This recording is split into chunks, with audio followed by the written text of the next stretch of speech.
The January 12th meeting of the RDC is called, January 12th, 23 meeting of the RDC is called to order.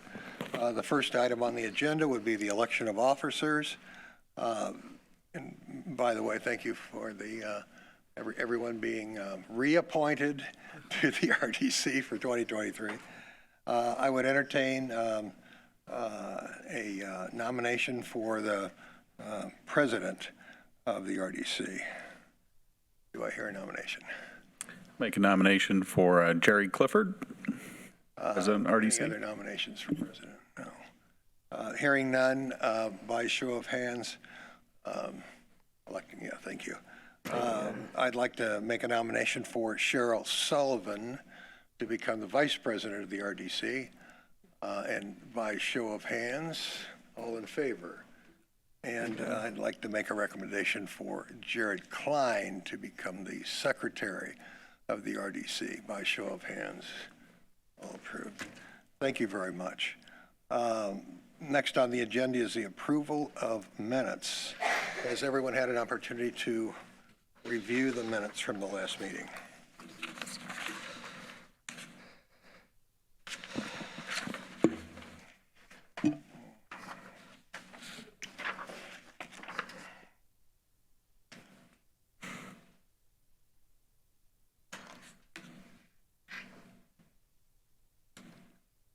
Any questions from the commissioners?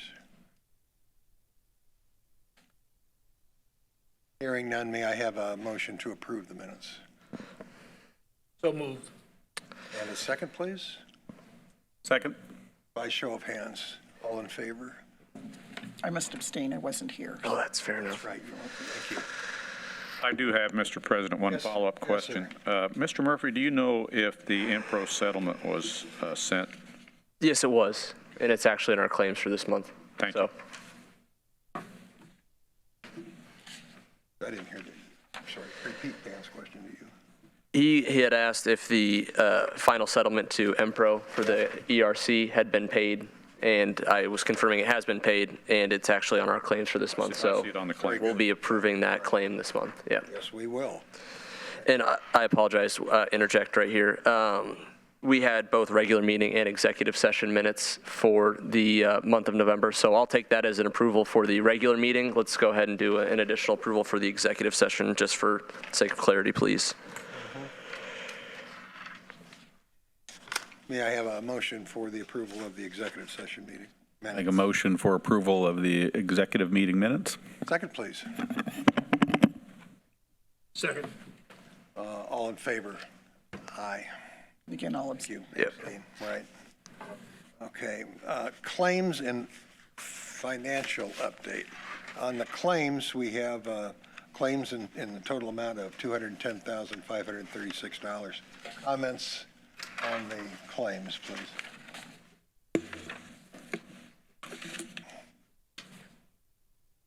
Dan, you might want to refresh your memory on the first item, the 91.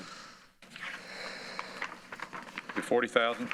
No, 91,359. This one, Yep, that's the yeah, the Meyer Plastic. debt service payment for Meyer Plastic. Yeah. Okay, that's the, get that in front of me here.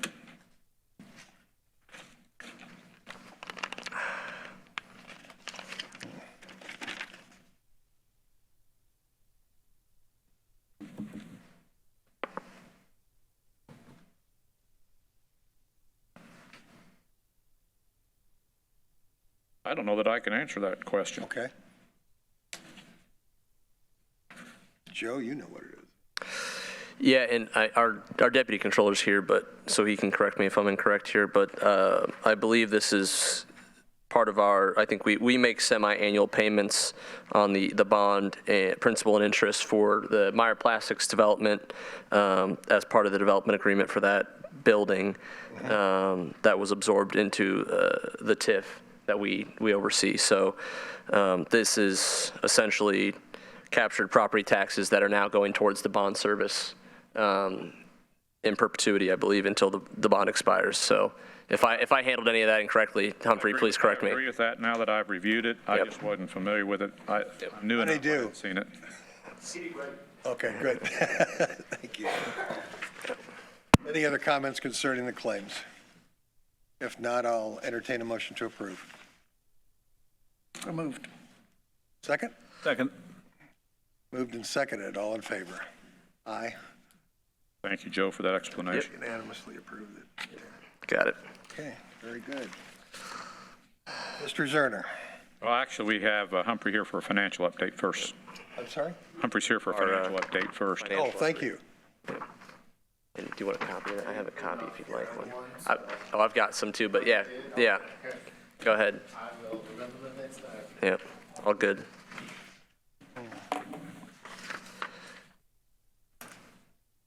Oh, sure, she sent this out. Yes, it's been sent out electronically. yeah. Yeah, but we got paper copies as well. Right. Very good. So I've got my own, but I'm not sure if they do. Sir? I got one. I'm Thank you, good. Humphrey. Yep, thank you, Humphrey.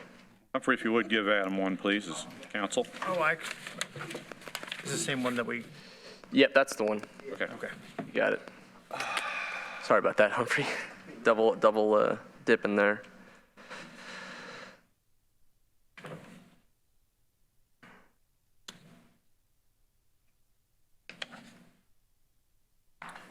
Hi, good evening, members.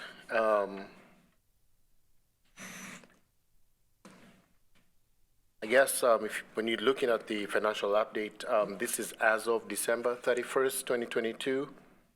There hasn't really been much change. The available funds are on funds 406 and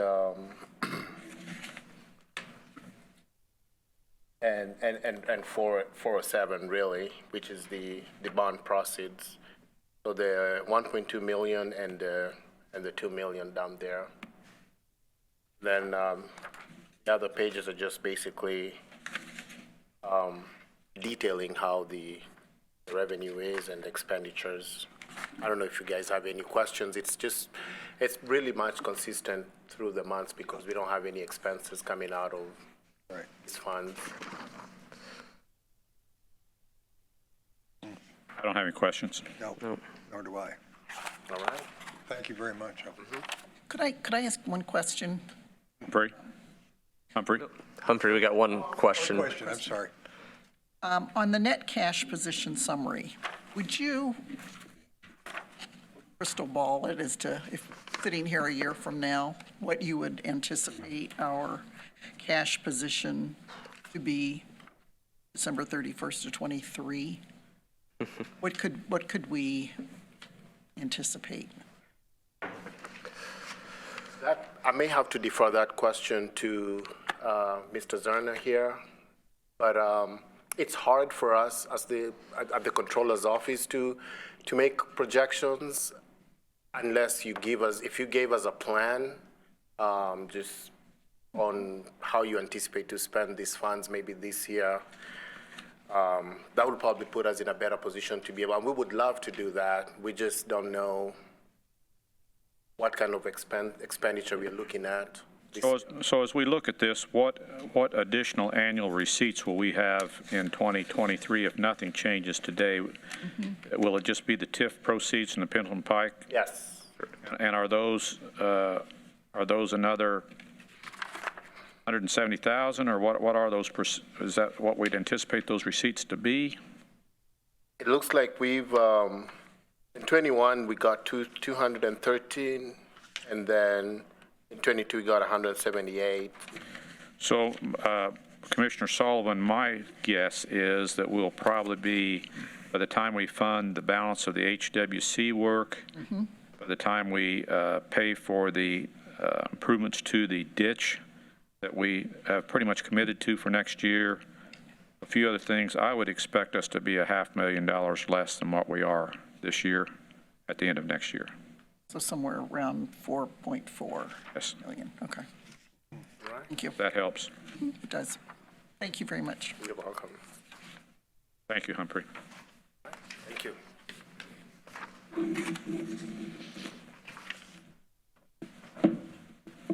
Mr. Zerner. Thank you, sir. First of all, congratulations and much appreciated thank you to you officers for continuing to serve and for all of you as commissioners continuing to serve. And as we start the new year, I want to thank Attorney Sturwald for continuing to serve us and Joe for you continuing to serve as recording secretary. Great team.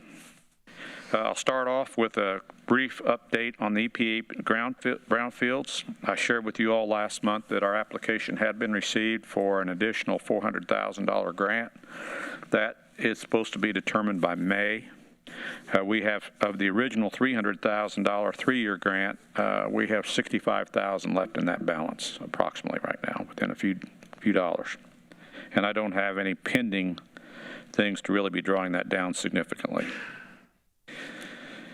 The Meyer Plastic, so I'm going to put the next two items in the category of the gifts that keep on giving.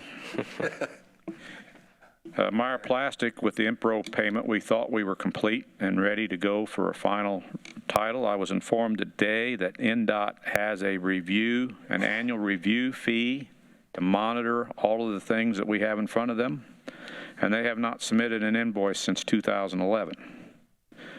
And I have no idea what that invoice is going to be when we get it, but we'll have to pay it before we can clear the Meyer Plastic IMPRO title. So I'm hoping to have that by the time we meet and we can understand what that liability is going forward by the time we meet in February. Sort of in the same vein, I had shared with you that I thought we had the lost T crossed with getting the dedicated parking spaces from the Freegee site to Mills Supply as part of the original development agreement. Just as the attorneys went to record the new document, they found where Freegee had forgot about that and put a mortgage on that property, and the deed restriction to the mortgage naturally includes that strip that has the parking spaces. So now we're going to have attorney fees as he tries to get that mortgage deed released to be able to record that particular component. So I'm hoping to be able to report that that gets resolved by the time we are together in February. The EV charging grant, I have prepared a summary for you if you'd like to take any notes. I'm going to go through these. Actually, I have copies for everybody so you don't have to take notes. Better hand those out. I wanted to be sure you understood exactly what the plan is and the details are. Thank you, Joe. Thank you, Joe. I produced this for you yesterday in concert with the Indianapolis MPO through a conference call we had to be sure I was giving you the latest factual information. The MPO's maximum contribution is $75,000 and no more than 80% of the project cost. So if the minimum project cost was $93,750, we would owe $18,750. So I'm estimating right now that the study bids we get will be somewhere between $75,000 and $85,000. So we're going to owe somewhere between $15,000 and $20,000. The January 9th, the RFP pre-notice was already given. So once it went out, I've got firms contacting me right now. I've got 2 meetings tomorrow morning virtually with firms that are interested in submitting proposals to run this study. I would suggest that we're probably going to have 6 or 8 proposals, the amount of interest I'm seeing right now. I will be the one to answer those since I'm guiding the project. January 23rd, the MPO officially releases the RFP on our behalf. At that point, no discussions can occur with anybody from the City of Lawrence, including me. Any questions have to go through the MPO, and they're publicly posted to all the firms that have expressed interest. On February 1st, any questions that come from those firms, that's the deadline for questions. February 3rd, I will be issuing a response through the MPO to those questions. February 10th, the RFP closes. And February 16th, we have selection interviews occurred, of which the selection review committee is President Clifford, Engineer Sri, and myself. to make the recommendation for who we engage. And then before the contract can be executed, the RDC has to issue payment. So that's where we are with this at this point. I'll take any questions that anybody might have. Hearing none, I'll move on to the next item.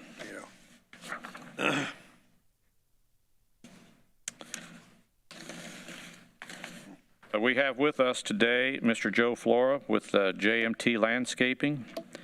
He is the gentleman that has purchased what we know as the Kaito Nidco property. I have asked him to come present to you all what his intentions are to do with that property and to welcome him to the City of Lawrence on behalf of the Redevelopment Commission, and then to explain formally and publicly what we intend to do with support to his project and what the timeline and procedures are going forward. So with that, Mr. Flora, I invite you to the podium. And thank you for your interest in the City of Lawrence. Thanks, Dan. Hello, I'm Joe Flora. I purchased the property a couple months ago, and I'm really excited to hopefully be part of Lawrence and grow with the City of Lawrence, provide jobs in the City of Lawrence. I do have a plan, just a small plan, if I can give that to you guys. Yeah. Great. It's kind of a preliminary drawing, I guess.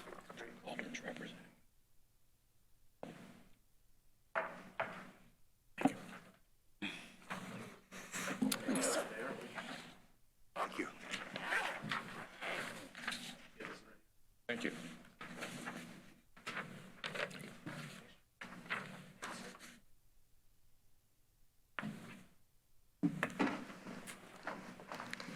So I guess the important thing to me is, I guess, what questions. I would like to explain to them what your intention is to come off of Shadeland across our parcel, how you might clean that up or make that look different, what your building's going to be like, what your impact on the residents on either side would be. Okay. Impact on residents is going to be nothing. We want to be very private, not a lot of commotion. My business is really quiet through the day, so shouldn't be any issues there. As far as cleanup goes, And you might express to, what your business hours are? we are 7:30 to 5. We do not operate out of our business. That's more of a hub, I guess, for us. Store material, that's equipment. We only do new installs, so we don't have any chemical. We don't store a bunch of bulk material. It's mainly trucks and equipment. So pretty low key as far as noise or dust or anything. It's mainly a hub for us. So to get to cleanup, we've already started cleaning up the property. It needs a lot of cleanup. We want to make it more of a park-like setting, I guess, if you can see on the plan. We want to have a lot of trees, a lot of grass. I don't plan on just developing the whole space and making it the whole space into a work area. I want it to feel like home for my guys. So that's my plan.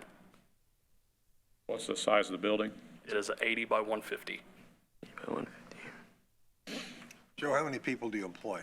Right now, about 50. And how long have you been in business? 5 years. 5 years. We're in Greenwood right now. Oh, okay. Yeah. Very good.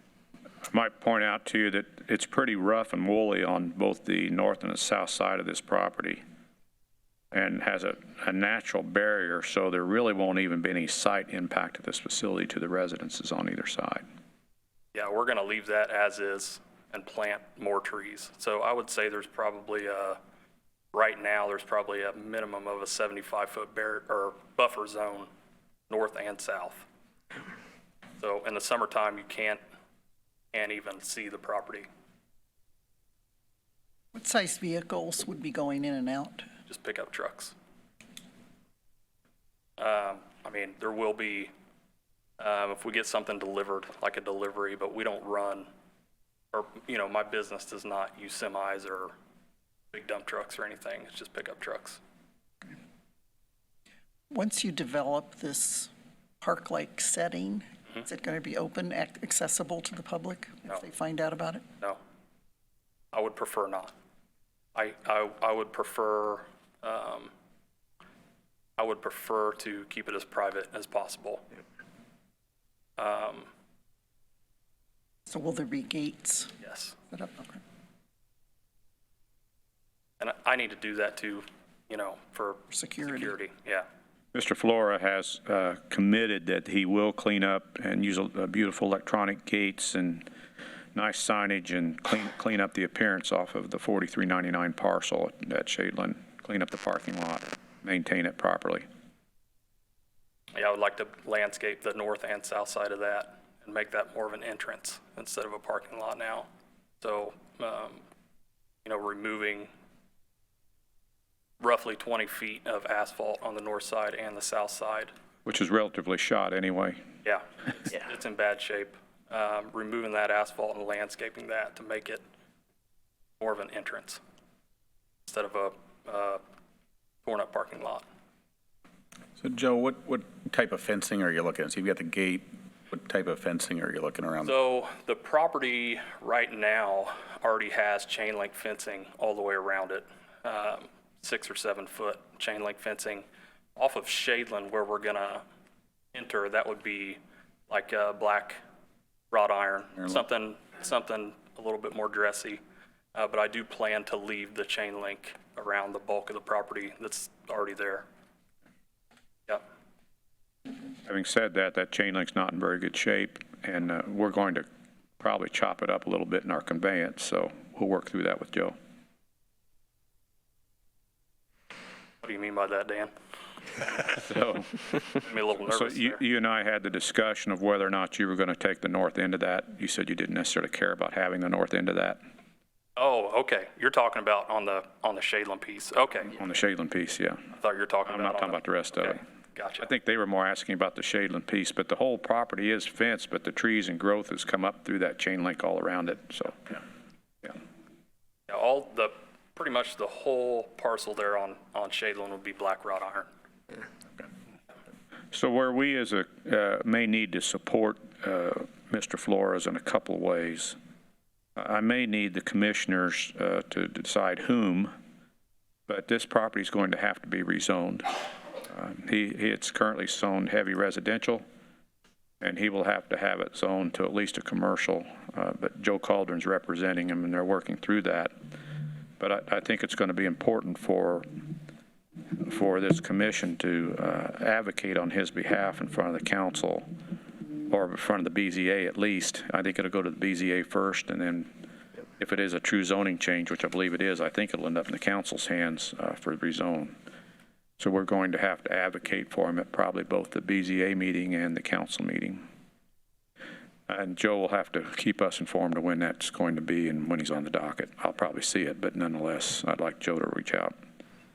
The second thing I see happening in kind of the timeline is when we identified and supported the development of both the Kaito and Nidco property, this commission paid for wetland studies, which have since been refunded through this sale, which we appreciate. But we've spent legal money. We've been interested in seeing that develop. From the very beginning, we've committed all along that we would provide access across the 4399 parcel. It's my desire that this commission does not own that in the end, that we convey that property, both for liability reasons and just to get out of the maintenance business totally. One of the things we're trying to do is be courteous to Drone Deck. I do have 2 appraisals for that property that I received yesterday, and I have to tell you, I really haven't had time to review them well enough yet. It's my intent to look at the amount of property that we would convey to Drone Deck. That's an L-shaped parcel. It's my intent that Joe and I have talked, we would just chop off the square that attaches to the Drone Deck building and give him straight access, straight back. We're going to see if Drone Deck wants that property for the average appraised amount for the amount of property that equates to. After seeing the appraisal, my guess is he doesn't. They're probably not going to want to. I'm probably going to ask you to convey that property to Joe. And Adam, you can determine whether it's $1 or how we do that or how that gets done. But we've offered that as an incentive for their purchase of this property. But I'm going to ask you, probably in February, to do that subject to them getting zoning approval. I don't see any reason for us to convey a property if he doesn't end up getting the zoning approval, and then nobody can use it. So subject to him getting the zoning approval, then we'll convey the property. So I'll be working through those things. It may require a survey. Adam and I may need 2 or 3 months, and he may not have 2 or 3 months, but as long as we can get the zoning, then we can provide at least an access agreement to allow you to use it. So we'll work through those details in the coming weeks. But I wanted him to be here so you could all hear what it is he wants to do and ask any further questions. Dan, you mentioned earlier that the current zoning isn't any longer valid because the city doesn't have the infrastructure nor plans to develop the That's correct. infrastructure to support heavy residential. That is correct. There's no way. We've turned down for the last 5 years every indication. That was originally done under a previous administration when they thought they were going to try to put apartments in there. And then they couldn't. They found out that they couldn't have the utilities support it. And that's never changed, and I don't see it changing. Now, would it be appropriate for, having heard that, Joe, for your attorney who's working on the rezoning for you to be aware of that? He's aware of that. He's aware of it. Yes. So it can't be used for dense residential. Correct. That was a big reason that I was attracted to that property. With the realtor that I was working with, we discussed that back and forth a lot, and kind of all came to the conclusion that for what that property was zoned, it just wasn't going to happen. Sure. But it could support a plan, similar to what I'm proposing. Seems like a good application. Yeah. Right. Right. Absolutely. Okay, this is just a curiosity question. What are the symbols on the east side of your development here? Those little marks? Which the ones on the white. Those guys. The parking spaces? Are those, on what would be the right side of the drawing there in the parking spaces, are those trucks with trailers? Yes. That's what I figured. Yes. Okay. Yeah. So you would have trucks with trailers? Yes. Okay. Just pickup trucks. Pickup trucks? Yes. Gotcha. Yep. Okay, anything else for Mr. Flora?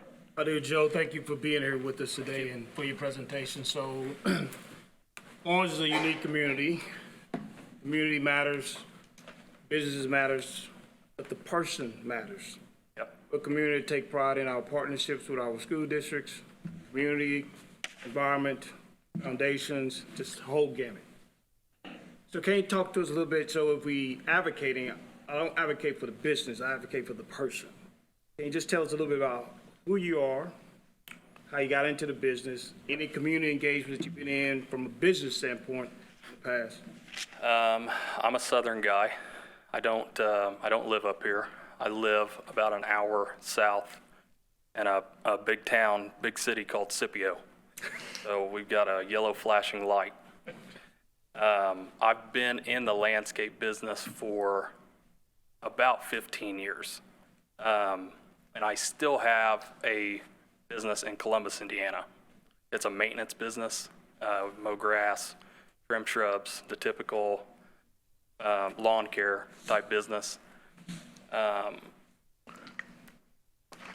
started getting more and more involved in development. It seems like the last 6 or 8 years, the multifamily development's gotten really strong. So we got more relationships with that, and I started JMT 5 years ago, basically to focus on new construction. So, you know, I'm a pretty quiet person. I'm not a big political guy. I keep to myself. I mind my own business. But I do like to help people, help a community if they need it. So I'm not going to be the flashy guy out there trying to make some sort of statement. I really enjoy what I do, and I enjoy being around my employees every day and working with my employees every day, and that's really my goal. So, you know, I see a lot of potential in the city of Lawrence, but, you know, completely transparent, I didn't grow up here. I didn't grow up in Indianapolis, so I'm still pretty new to all this, but I am interested in learning. How many new hires, new heads to your business with this property? So, from what we are seeing right now and the contracts that we have signed up in the next 3 to 4 years, we'll have to hire between 70 and 100 people. And that's running roughly 40 to 50 trucks, is that? No, we're a lot, most of my foreman direct report, they have a work truck. So, for instance, where we're at now, we're running, you know, we have 50 people. I'll have 8 to 10 vehicles in my parking lot now. So, it's more efficient for me. It's more efficient for my employees. They enjoy that. They usually will team up at a foreman's house and direct report, or you know, meet on a job site, something like that. So that's really that's a positive thing for me.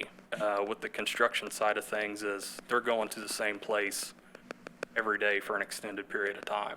They don't need to come to a shop multiple times a day, unload brush. You know, we don't have brush. We don't have all the typical things that a lawn care company has.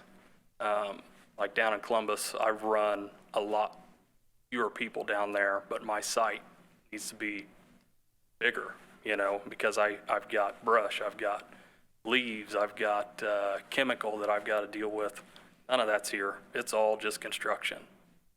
So my guess, if I had 150 employees working there, I would probably have at most 50 vehicles there.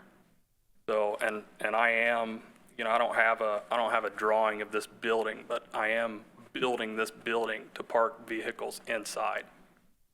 It's a drive-through building with 1 bay in the front, 3 bays in the back. So I would prefer, just for security reasons, to park as much stuff inside at night as I possibly can.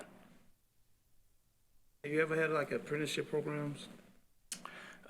Students or trainees? We do. We work with Ball State and Purdue, like internships, and that's mainly for design and construction management. So we take as many of those people as we can, and usually around March, April, when students are getting ready to be done with school for the summer. You'll find in Lawrence Township, our small business, they take pride in their names as they drive up and down our streets, and our neighbors recognize those small businesses. So that's good. So we want to keep to that standard here. Yes, absolutely. Absolutely. Thank you, sir. Thank you.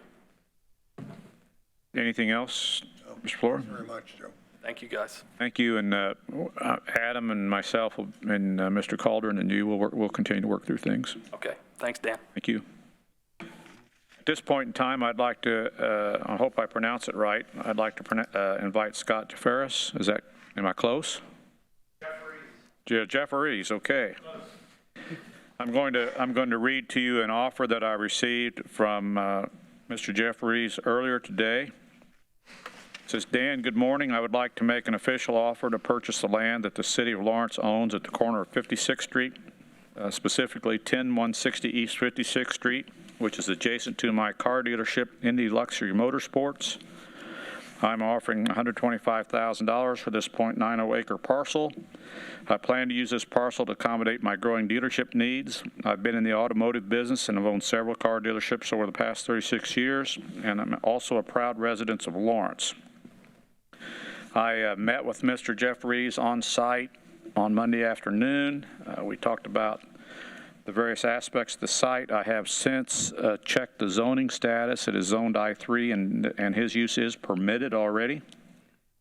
I invited Mr. Jeffries to share with you what his intentions are for the site, how it might look different from where it is right now in front of East Side Welding when he's done. Anything else that he'd like to share before we consider his offer? The floor is yours, sir. Good evening, or good afternoon, I guess. For those of you that are not familiar with my business, we are located at the northwest corner of 56th and Pendleton Pike. It was the former Young Homes site, which had been there, I think, since the 1960s. We purchased it from the Youngs about a year ago. And after purchasing the property last March, we closed and immediately started to do a remodel of the building. First intention was, when I looked at the property initially, I'd met with builders and we looked at maybe taking the building down and building a brand new facility. And last summer, for any of you guys that did any kind of remodeling or any kind of, talking about building anything, the price of everything had pretty much doubled last year. So we looked at the building again, and I went through and we decided that we were going to go ahead and keep the existing building and do a remodel on that property, on the building, and do everything we could on the exterior of the building to keep it. It took us about 90 days, but we went ahead and gutted the building and redid some of the blacktop on the exterior, painted it. We were able to move in June 1st, and we're currently living or working out of the building now. The money that we spent on the building was to try to more or less pacify until until we decide to grow. And this property that is just to the south of us there, when I found out that property was available, we looked at that property and I reached out to Dan to possibly be able to expand to the south there. We're landlocked to the north because of Teresa Lane. When we moved to that location, we moved from Fishers to Lawrence. And I'm not a lifetime, but 20-year resident of Lawrence, and my kids go to school here. And looking to make this my final stop. I've had car dealerships in Lafayette, Indiana. After I got out of Ball State, I moved up there, started a car dealership in Lafayette, car dealership at 96 in Keystone, in Carmel, Indianapolis, and Fishers. So I've moved around and owned some buildings, leased some buildings, and the opportunity to buy this property, 11 acres or 10 and a half acres is what the existing property is. So it was an opportunity to grow something and to be able to develop and build that parcel. I'd probably driven by that over the 20 years or 19 years, hundreds of times back and forth going down Pendleton Pike to the interstate and whatnot. And just always thought, man, if I had that property, I would clean it up and I would make it look like something. And I don't know, have any of you noticed or driven by that property and taken note? I have. You have, yeah. So for a long time, Got a lot of inventory, Scott. we have about 150 if you're in the market. So after driving by, I know that car lots are not received in a lot of different cities and a lot of different places in town and whatnot. And I know on Pendleton Pike, there's probably a lot of them that maybe aren't as pleasing to look at. We are next to Sharp, and I think Sharp does a nice job at Sharp Cars. That was the old Bird Ford location, but we came in there and after driving by so long, I mean, it looked like a storage yard. It looked like a salvage yard. It looked like I just didn't see a whole lot of pride there. And the fact that when we moved in, I knew I couldn't do it overnight, and I knew I couldn't do it, with a snap of a finger, but little by little, we've continued to try to go down that path to do that and to make the property more usable and you know, a lot of my friends and family and stuff that live in Lawrence drive by every day, and they see the improvement, you know, little by little. So that would be my goal in adding this property and having that that corner next to East Side Welding would be to get in there and to be able to expand my lot around to that corner. And then I think Dan and I also talked about, you know, in the event that I was able to get this parcel, I think the next door I'd probably be knocking on would be East Side Welding to find out what their intentions are, because again, in that neighborhood, that just doesn't really fit north of 56th Street. As you go up through there, pretty much every development and every piece of land is kind of turned over. And that East Side Welding property that's sitting there, just, again, a lot like what I purchased from the Youngs, looks like they maybe haven't, you know, don't take quite the pride in the neighborhood for whatever reason. And I'm not pointing fingers at another business owner, but just my intentions would be to hopefully be able to take that whole corner there. And I actually thought of something as I was driving past it just earlier, but the way that corner sweeps around there, I didn't know if there's like, I know that in a lot of cities and stuff, they'll put up flag poles, or they'll put up, you know, City of Lawrence type signs, or something another. That's such a massive intersection right there, and so much through traffic from the fort and coming up into that part of Lawrence and going north into McCordsville, you know, that whole area right there. There's so much. I didn't know if the city would want to, you know, somehow or another make that corner as we develop the car lot in there, if there was something that we could also do together. I don't even know what that would look like right now, but it's a great corner right there. But if the city wasn't, you know, interested in that would definitely be my interest, because I know it's going to get so many eyes looking at it on the daily, you know, people driving back and forth to and from work. So I have a landscape guy that I work with right now currently that's done some work for us, that's doing some work this next year at the dealership. And the way that we are going to do our frontage there and do some landscaping, that corner right there would be an area that I'd probably want to dress up a little bit too, just to try to make it a little more appealing looking. Right now, it's just an empty field. So I want to invite any commissioner to ask Mr. Scott anything you want to know. I like your idea. Make it more of a landmark. I mean, you've got it's an interesting property, and you have some interesting inventory. yeah, You know, our guys would like your place. yeah.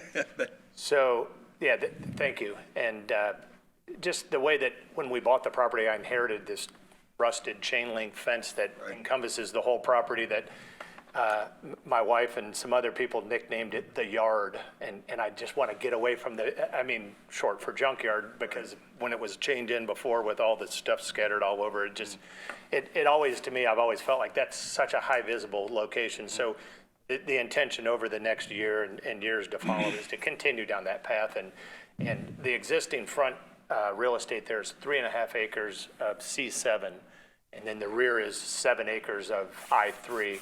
And currently, when I bought the property from the Youngs, I also I inherited their outdoor storage of mobile homes and campers and RVs and boats, and people drive by and they're like, wow, you got a lot going on up there. And for somebody who has OCD that looks at it every single day, I continue in my head to think, you know, this is a large parcel. I don't need the 3.5 acres completely. The way that the frontage sets their frontage for the car dealers is important, but the way that property is so deep. So my intentions moving on will be to develop that land into something that all kind of contiguously goes together, something new, something fresher looking than, you know, what it's been for forever.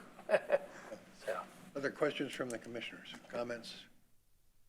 So we have in front of us an offer for $125,000. It would be my recommendation that, and I forward this already to Attorney Sturwald, it'd be my recommendation that you either accept that offer or you ask for a counter offer. We knew we were originally asking $140,000 for that parcel. If we decide to accept it, I would recommend a $10,000 deposit directed to Mr. Sturwald on our behalf within the next 24 hours, and then the balance due at closing. All right. I'd like to make a recommendation that we accept Dan's recommendation and that we proceed using the parameters he's just described. I'll second. It's been motioned and seconded. All in favor? Unanimous. Does that meet your approval? Yes. Okay, so Adam's got your contact information. He'll give you a business card, and the two of you can work out the details. Great. Thank you. Thank you very much. Thanks for your time. Thank you. Thank you. I mentioned, I just mentioned on the agenda, just for your information, that Lord Corporation has acquired the South Mark Metals building on 59th Street and is going to make an application to the council for approval of a 10-year standard tax abatement through Develop Indy. Deputy Mayor Hoffman and I are working through the process of figuring out how exactly we want to help them introduce that to the council. I have a meeting about it tomorrow to learn exactly how many jobs and capital investment and all those details are involved, and I'll be reporting back to you on that in February. I would like at this time to take the liberty to ask Deputy Chief of Staff Korn if she has any remarks for this group. Anything you want to share to keep them informed? I've never known you to be short of words. Say, that'd be rare if she didn't. Keeping in mind we have a Board of Works meeting beginning in Be sure. 9 minutes. One thing, I just want to make sure everyone is aware that the Heartland Film ribbon cutting is taking place at the Starrett Center on the 25th. It is at 3:30 is the ribbon cutting, so hopefully you can join us. It's pretty exciting to have them here in Lawrence, rounding out our cultural campus. Thank you. I want to take this opportunity to comment on Renee Rafal in the back. When I came to Lawrence, I needed different people to cover me in different aspects, and Joe Murphy certainly did that, but Renee steps up every day, 4 or 5 times a day, to handle RDC business on our behalf, and you may or may not be aware of that. And Renee, I'm so grateful for the professionalism you bring to the job. Amen. Thank you. With that, President Clifford, I conclude my business and turn it back to you, sir. Thank you, Mr. Zerner. With our business concluded, I would entertain a motion to adjourn. So moved. Second. All in favor? Yes. Thank you very much. Thank you very much.